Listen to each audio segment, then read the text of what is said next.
ملتان دی قدیم تاریخ، خطے دی تہذیب و ثقافت اتے این علاقے صوفیہ کرام دی حیات و تعلیمات کو دستاویزی فلماں دی صورت وچ محفوظ کرن دا کام شروع کر دتا گیا۔ ملتان کی تاریخ قدامت کی دھن میں لپٹی ہوئی ہے۔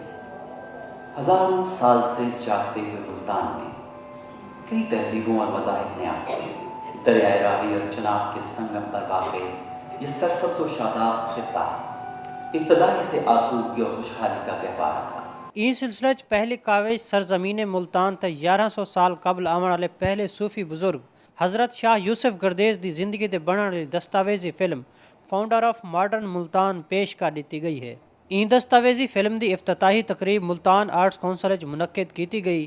دستاویزی film founder of modern Multan وچ حضرت شاہ یوسف گردیز دی ملتان آمد اتے اسلام دے پھیلاؤ وچ کردار سمیت انہاں دی حیاتی دے تمام پہلوؤں دا جائزہ گھدا گیا۔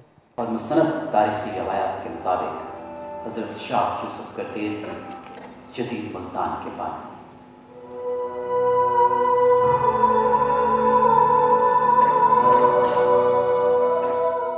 کمشنر ملتان محمد علی گردیزی دستاویزی فلم دے ڈائریکٹر پروڈیوسر دی خدمات دی تعریف کرنے ہوئے آکھے جو ملتان دی تاریخ اتے ورثے کو محفوظ کرن کیتے تمام وسائل بروئے کار لائے ویسن۔ Multan one of the oldest living cities in the world اور اس کی ثقافت کو اور پرزرو کرنا یہ ہم سب کا فرض ہے اور یہ اس کے اندر یہ پہلا قدم ہے جو آج لیا گیا ہے۔ دستاویزی فلم دے ڈائریکٹرز دا آکھن ہے جڑے میں ریسرچ ورک شروع کروایا آئی تو میرے کو محسوس تھیا کہ پہلے بزرگ کیڑے آئے ہیں تو اتوں یہ کلیو ملا اور اسا اپنا سفر شروع کیتا۔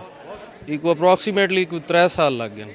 دستاویزی فلم دی نمائش دے بعد کمشنر محمد علی گردیزی اتے senator Javed Ali Shah film makers وچ ایوارڈ تقسیم کیتے۔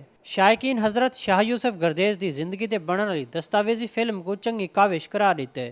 جاوید اقبال عنبر، روہی ٹی وی، ملتان۔